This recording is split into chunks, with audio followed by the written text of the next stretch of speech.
Welcome back to Parks and Relaxation, day 9 of our cross-country RV road trip. Today we go about 350 miles and 6.5 hours of driving, starting in Redmond, Oregon, stopping at Crater Lake, and then heading to Mill Casino RV Park right on the coast. These pictures are pretty incredible of how much snow is still there at the end of June. Admission to Crater Lake is $35. We happen to use a national park pass we paid $85 for that gets you the whole year, any national park. The main viewpoints are about a half-hour drive up the side of a mountain. It's pretty high elevation, but the roads are quite easy to navigate in a large vehicle, and all the parking areas are intended for RVs.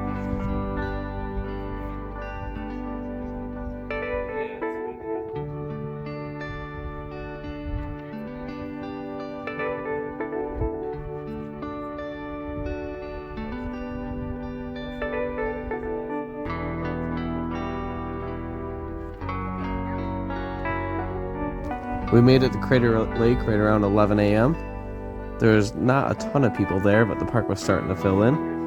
The temperature was mid-50s. For those that don't know, Crater Lake was formed by a volcanic eruption millions of years ago. The island in the center you can see is actually a second volcano that still may erupt later. At certain times of the year, you can actually pay a decent amount of money, jump on a boat, and they'll bring you to the center. Most of these views, you kind of have to hop over a fence saying that you're not supposed to, but almost everybody does. Just bring hiking shoes or something that you can actually climb some rocks, and you'll be able to get some great pictures.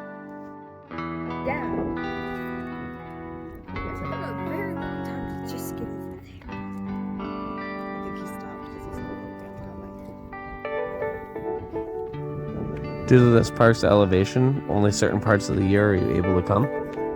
The main trail had only opened for a few weeks by the time we got out there, and it closes sometimes as early as September. In this part of the country, you really need to plan ahead of time of when you're going to be stopping, what parks you want to visit, and see when their actual available dates are.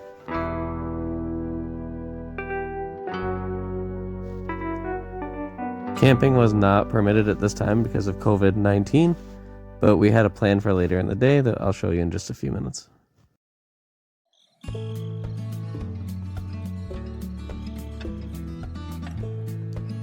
There's a small offshoot that this is about to pan over right in the center of the screen now. You can actually hike down to that and look right out over the edge. This is us getting back down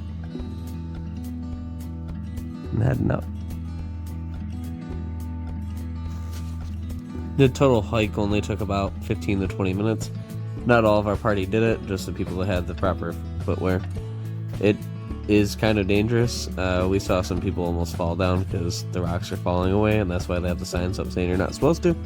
But we didn't see any park rangers there actually enforcing any of that, and the footpath is so worn down you can tell people have been doing it for years and years.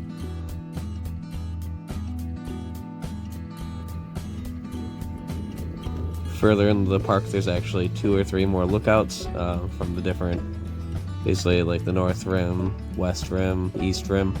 2 of the roads were still covered in ice and you were not able to go down them, so we had to do just the main loop.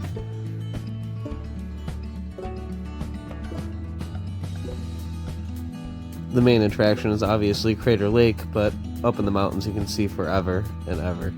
It's pretty incredible.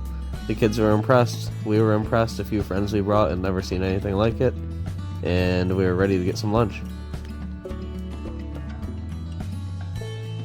There's actually a small village at the kind of like halfway point around the rim, and there's a spot where you can get like hot dogs, burgers, wraps, that type of thing. They were sold out of most everything that we wanted, so we ended up just eating in the camper. But there is actually a couple overlooks and decks that go right over Crater Lake. And there's a couple of nice people there willing to take our pictures for us.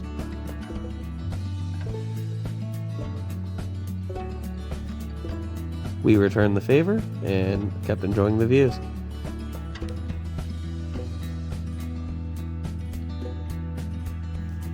Crater Lake is one of the deepest lakes in the entire world and the deepest in America. It is just about 2,000 feet deep, which is more than a half mile. It's pretty incredible.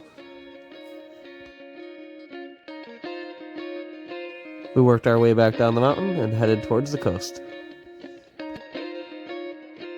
We were not able to find free camping on our apps and website that we like to use, freecampsites.net, this evening. The best option we could find was a place called Mill Casino and RV Park in North Bend, Oregon. We got in at about 7 o'clock, found out there was a restaurant inside, ordered some takeout, and while we're waiting for it to cook, I put $5 in one of the machines and won $90 back. It was enough to cover both our camp spot, the laundry we're about to do that night, and the food that we ordered. The rate for the night was supposed to be about $55 for full hookups for 30 amps. I got talking to the guy that was running the front desk about music, and he gave me a deal and gave me the AARP $45 a night rate. It took about 2 hours and $20 worth of quarters to do our laundry for our four in our family. Our friends also did some laundry. Inside this room, there's actually access to really nice showers and a bathroom. We all got showered up and made the most of our $45 investment, and we're getting ready for the next day. We were right on the coast and only had about 10 minutes of driving to be right down the side of the Highway 101. We made our way back to the camper and finished up the night. If you like this and our other videos, please like and subscribe. Remember, don't wait, adventure today.